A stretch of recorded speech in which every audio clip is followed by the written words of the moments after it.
IBN 7 बना तीसरा सबसे ज्यादा देखा जाने वाला हिंदी न्यूज चैनल। IBN 7 हौसला है।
अरविंद केजरीवाल भारत के संविधान के प्रति सच्ची श्रद्धा और निष्ठा रखूंगा।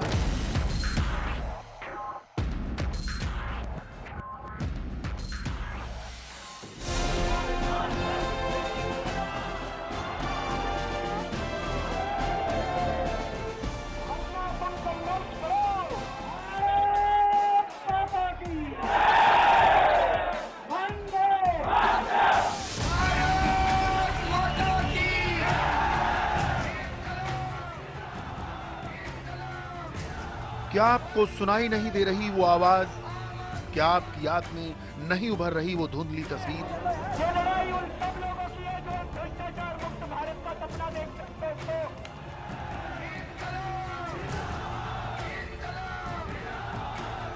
मेरे आंगन से उठी जनता की वो हुंकार जिसने समूचे देश में एक क्रांति का आगाज कर दिया। मेरे आंगन से शुरू हुई लहर देश की नई आकांक्षाओं की लहर बन गई। तख्त और ताज हिल गए, इतिहास बदल गया।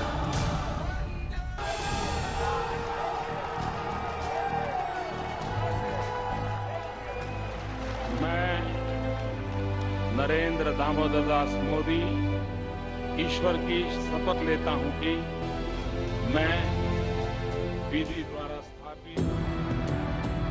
जी हां, मैं इस विशाल देश की राजधानी का वो आंगन हूं जो क्रांति का मैदान है। मैं मैदान बगावत हूं। मैं लोकतंत्र में जनता का हक दिलाने वाला मंच हूं। मैं रामलीला मैदान हूं। दिल्ली की रूह मेरी मिट्टी में बसती है। मेरे जिस्म के एक हिस्से पर मस्जिद है तो मेरे बगल में मंदिर भी है। मेरे सीने पर कभी हिंदू और मुसलमानों ने मिलकर रामलीला के मंचन की परंपरा शुरू की थी और जन आंदोलनों ने तख्त पलटने की रवायत। मैंने छोटी बड़ी अनगिनत क्रांतियां देखी। हाल के दौर में मैंने अन्ना का आंदोलन भी देखा। मैंने केजरीवाल का करिश्मा भी देखा। अब मैं एक नया इतिहास बनते देखने जा रहा हूं। एक वक्त वो भी था जब अरविंद केजरीवाल को मेरे आंगन से आंदोलन चलाने की इजाजत नहीं मिली। एक वक्त ये भी है कि सारा सरकारी तंत्र उसी अरविंद केजरीवाल के शपथ ग्रहण समारोह के लिए इंतजाम करने में जुटा है। मैं एक बार फिर अरविंद केजरीवाल के शपथ ग्रहण का गवाह बनने जा रहा हूं। शपथ ग्रहण की तैयारियां जोरों शोरों पे है। रामलीला मैदान को दुल्हन की तरह सजाया जा रहा है। इस वक्त रामलीला मैदान में हम हैं। यहाँ पर जो मंच बनाया जा रहा है ये मीडिया के लिए बनाया जा रहा है। यहाँ पर जो तमाम मीडिया कर्मी आएंगे उनको यहाँ पर जगह दी जाएगी। वहीं दूसरी तरफ जो मंच के ठीक सामने जो यहाँ का रामलीला मैदान का एक फिक्स मंच जिसे कहा जाता है वो बनाया जा रहा है। अरविंद केजरीवाल यहाँ पर आएंगे, अरविंद केजरीवाल यहाँ से शपथ लेंगे। इसके ठीक सामने जो ग्राउंड का दूसरा हिस्सा है यहाँ पर आम लोगों के लिए, जो आम लोग यहाँ पर पहुँचेंगे उनके खड़े रहने के लिए या बैठने के लिए यहाँ पर जगह बनाई जा रही है। जो ग्राउंड है उसको कई हिस्सों में बांटा जा रहा है ताकि जो भीड़ आए वो अस्त व्यस्त ना रहे। वहीं सुरक्षा के लिहाज से बात करें तो दिल्ली पुलिस के जवानों को भी चप्पे चप्पे पर तैनात किया गया है। ये उस शख्स के शपथ ग्रहण की तैयारी है जिसने मेरे आंगन से ऐसा आंदोलन खड़ा किया जिसने देश के नौजवानों की सोच को हुक्मरानों तक पहुंचाने का मंच दिया। हाँ, अब मेरी बारी है, मेरी इस आंदोलन को अरविंद केजरीवाल ने खड़ा किया था। इसका चेहरा बने थे महाराष्ट्र के समाज सेवी अन्ना हजारे। मेरे आंगन से बदलाव की ऐसी आंधी चली कि मुल्क अन्ना हजारे में दूसरा गांधी तलाशने लगा। फिर जन आंदोलनों के सागर मंथन से केजरीवाल अपनी सियासी पार्टी खोज लाए। आम आदमी पार्टी का आज गठन किया गया है। अब ये निर्णय लिया गया है कि इस देश की राजनीति को चुनौती दी जाएगी, इन पार्टियों को चुनौती दी जाएगी। अब आम आदमी चुनाव लड़ेगा, आम आदमी वोट डालेगा, आम आदमी कैंपेनिंग करेगा और आम आदमी जाकर संसद और विधानसभा में बैठेगा। आम आदमी पार्टी ने देश और दिल्ली की सियासत को नया मंच दिया। नतीजा ये हुआ कि 2013 में पहली बार मैंने अपनी जमीन पर किसी सरकार का शपथ ग्रहण समारोह देखा। मैं अरविंद केजरीवाल ईश्वर की शपथ लेता हूं कि मैं विधि द्वारा स्थापित भारत के संविधान के प्रति सच्ची श्रद्धा और निष्ठा रखूंगा।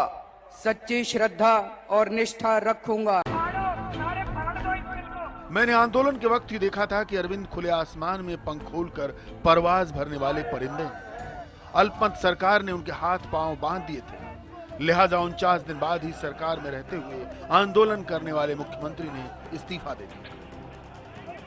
आज अगर लोकपाल बिल गिरा है तो आज हमारी सरकार इस्तीफा देती है। लोकपाल बिल के लिए 100 बार मुख्यमंत्री की कुर्सी देनी पड़े,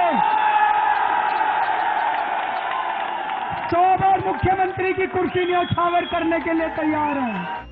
वक्त बहुत कम लोगों को दोबारा मौका देता है। अरविंद केजरीवाल उन बिरलों में से एक है। लोकसभा चुनाव में मिली जबरदस्त हार और 49 दिनों की अधूरी सरकार के बावजूद पिछले कुछ महीने में अरविंद दिल्ली का दिल फिर से जीतने में कामयाब हुए। विधानसभा चुनाव में उनको जैसी जीत मिली है वो ऐतिहासिक है।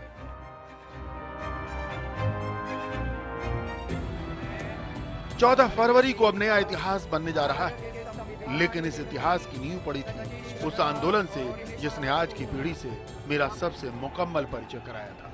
आज मैं उस इतिहास की आपको दोबारा याद दिलाने जा रहा हूं, क्योंकि नया इतिहास बनने से पहले पुराना इतिहास जानना बहुत जरूरी होता है।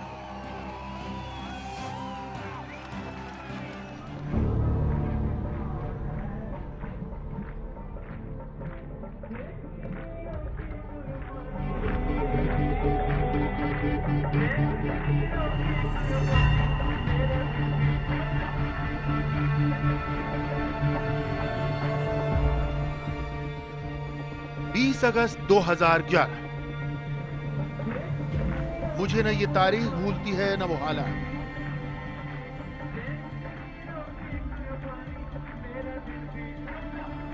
मुझे नहीं भूलता कि कैसे गांव और शहर में बसने वाली नौजवान पीढ़ी एक बूढ़े के पीछे पीछे मेरे आंगन तक चली आई। कुछ वक्त पहले तक उसे महाराष्ट्र से बाहर गिनती के लोग जानते थे, लेकिन अब वो भ्रष्टाचार से उकताए देश की उम्मीदों का केंद्र बन गए थे। ये कैसे हुआ, ये जानने के लिए हमें थोड़ा और पीछे जाना होगा। जब अरविंद केजरीवाल और उनके साथियों ने जन लोकपाल कानून के लिए देश में माहौल बनाना शुरू किया था। जन लोकपाल कानून का मसौदा तैयार किया था इंडिया अगेंस्ट करप्शन मूवमेंट से जुड़ी बड़ी हस्तियों ने। इसे कानून बनाने के आंदोलन को जन समर्थन के लिए एक ईमानदार चेहरे की तलाश थी, जो अन्ना हजारे पर खत्म। साथियों, ये धर्म युद्ध है। सच्चाई का बुरा, सत्य का असत्य के खिलाफ, अच्छाई का बुराई के खिलाफ। जैसे कुरुक्षेत्र के अंदर धर्म युद्ध हुआ था, 4 दिन तो क्या, हम 100 दिन अनशन करने के लिए भी तैयार हैं।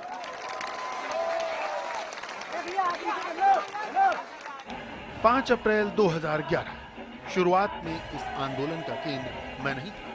मैं रामलीला मैदान एक पर्यवेक्षक की तरह खुद से कुछ ही दूरी पर जंतर मंतर पर एक आंदोलन को करवट लेते देख रहा था। अन्ना हजारे ने आमरण अनशन शुरू किया। धीरे धीरे लोग जोड़ते गए, कारवां बनता गया।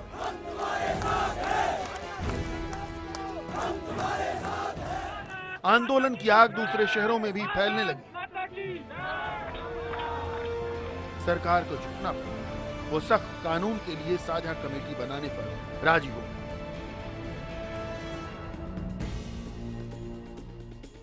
9 अप्रैल को अन्ना हजारे ने अनशन तोड़ दिया, लेकिन जल्द ही साझा कमेटी में मतभेद उभर आए। 28 जुलाई 2011 को सरकार ने लोकपाल विधेयक का जो मसौदा स्वीकार किया, वो आंदोलन के लोगों को मंजूर नहीं था। नतीजा ये हुआ कि अन्ना ने 16 अगस्त से दोबारा अनशन शुरू करने का ऐलान कर दिया। सरकार के किसी लोगों के साथ नहीं बात न करते हुए शरीर में दम है तब तक ये अनशन जारी रखेगा। लेकिन एक बार फिर जनता की आवाज दबाने की कोशिश हुई। 16 अगस्त की सुबह अन्ना हजारे गिरफ्तार कर लिए गए। लोगों में नाराजगी फैल गई।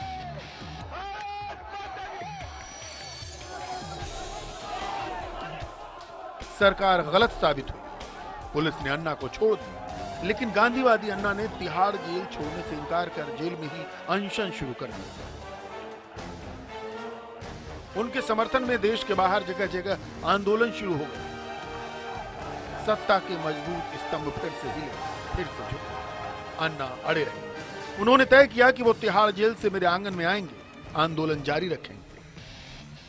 20 अगस्त 2011 वो दिन जब अन्ना तिहाड़ की 4 दीवारी छोड़कर मेरे विशाल मैदान को भ्रष्टाचार के खिलाफ मैदान जंग बना ले आए।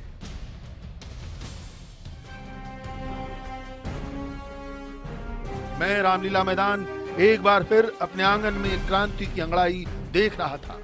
आजादी की जंग से लेकर अब तक मैंने कई बार यहाँ इतिहास बनते देखा। अन्ना आंदोलन मेरे इस इतिहास का सुनहरा पन्ना है।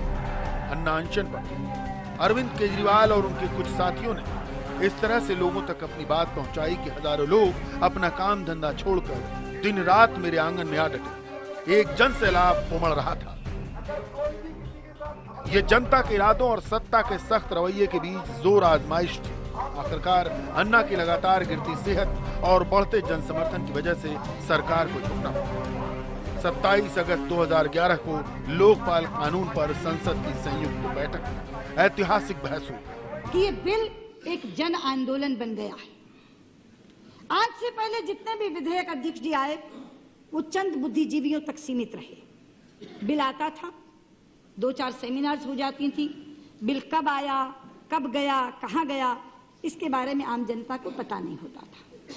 पहली बार जन लोकपाल बिल के आंदोलन के नाम से अन्ना हजारे जी ने इस बिल को नीचे जनता तक पहुंचा दिया और जनता ने इसे अपना भी लिया और इसे पारित कराने का बीड़ा भी उठा लिया। बाबा ने जो हमें दिया संविधान निर्माताओं ने, उसके तहत हम लोग यहाँ बंद किया है। लेकिन क्या दुर्दशा की जा रही है सारे लोगों का, चाहे इलेक्ट्रॉनिक मीडिया से हो या अन्ना जी के टीम के द्वारा हो। अन्ना जी भले आदमी हो सकते हैं भी, और हम लोग को सीखना चाहिए अन्ना जी से।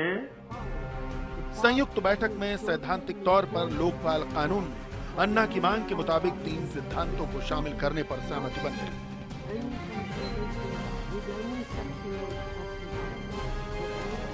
28 अगस्त को अन्ना हजारे ने 13 दिन लंबा अनशन तोड़ दिया। उन्हें अनशन तोड़ता देखकर मेरी जान में भी जान आई। मैं जानता था कि ये लम्हा भी एक लंबी लड़ाई में आया छोटा सा विराम है। भारत को भ्रष्टाचार मुक्त देश बनाने की लड़ाई बहुत लंबी है,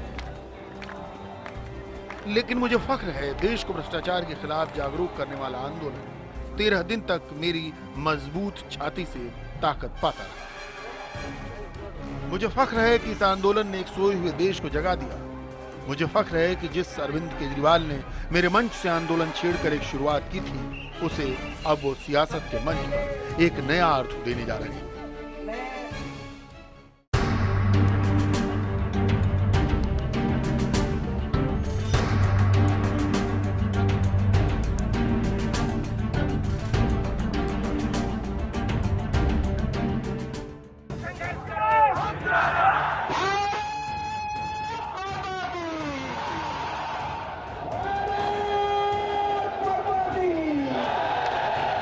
आंदोलन से क्रांति होती है, क्रांति इतिहास बदलती है।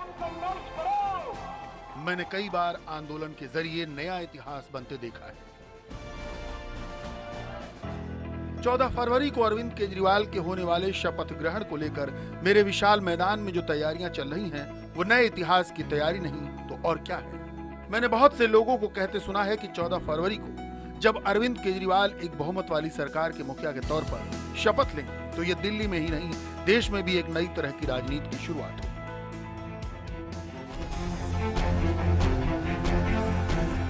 इसीलिए उनके समर्थक मानते हैं कि केजरीवाल नई तरह की सियासत लेकर आए हैं। इस सियासत में छोटी राजनीति की जगह नहीं है, इसलिए केजरीवाल चाहते हैं कि उनके शपथ ग्रहण में सभी लोग आए। सबसे पहले तो दिल्ली के आम आदमी को इनवाइट करूंगा, क्योंकि अरविंद केजरीवाल ने भी कल कहा कि ये मैं शपथ नहीं लूंगा, दिल्ली का आम आदमी शपथ लेगा। आम आदमी शपथ लेगा तो सबको रामलीला मैदान आके शपथ लेनी है। तो 14 तारीख को जो शपथ ग्रहण समारोह होगा वो अरविंद केजरीवाल का नहीं है, जनता मुख्यमंत्री बनेगी, उसका शपथ ग्रहण समारोह। तो आम आदमी वहां पहुंचे और बड़ी संख्या में वहां पे पहुंचे, ताकि सब मिलके एक जनता के सीएम के रूप में शपथ ले सके। मुझे याद है अरविंद केजरीवाल ने जब पिछली बार मेरे इस मंच पर खड़े होकर शपथ ली थी, तब भी यहाँ पर आम लोगों का भारी हुजूम था।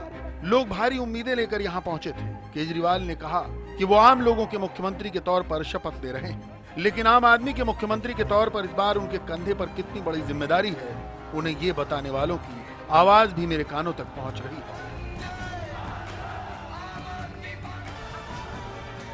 दिल्ली का जनता ने एक महत्वपूर्ण ऐतिहासिक विजय दिया है।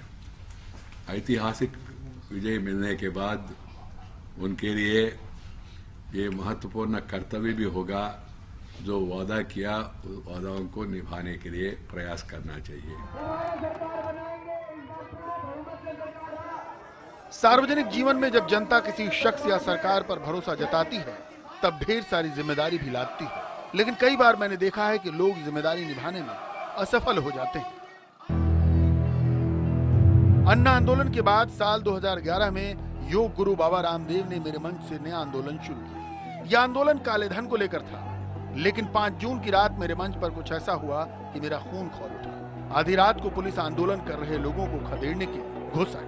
आंदोलनकारियों पर आंसू गैस छोड़ी गई, लाठीचार्ज किया गया। योग गुरु बाबा रामदेव भी गिरफ्तार कर लिए गए, लेकिन जिस तरह से पूरा ऑपरेशन किया गया, उसकी चौतरफा आलोचना हुई।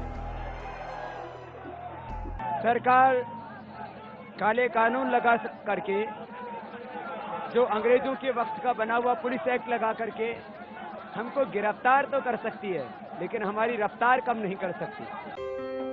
अपने आंगन से सिर्फ आत्मबल के सहारे ताकतवर सत्ता को चुनौती देते नेताओं को मैंने बार बार देखा है। मैं इस बात का गवाह हूं कि 1975 में लोक नायक जयप्रकाश नारायण ने तत्कालीन प्रधानमंत्री इंदिरा गांधी को यहीं से ललकारा था। यहीं पर राष्ट्रकवि दिनकर की मशहूर लाइनें सिंहासन खाली करो कि जनता आती है कि गूंज नारा बन गई थी। उस विराट रैली और इस ललकार के अगले ही दिन देश को आपातकाल का सामना करना पड़ा था। 80 और 90 के दशक में कई जन आंदोलन मैंने अपनी आंखों के सामने बनते और बिगड़ते देखे। मेरे इस मंच की भी एक कहानी है।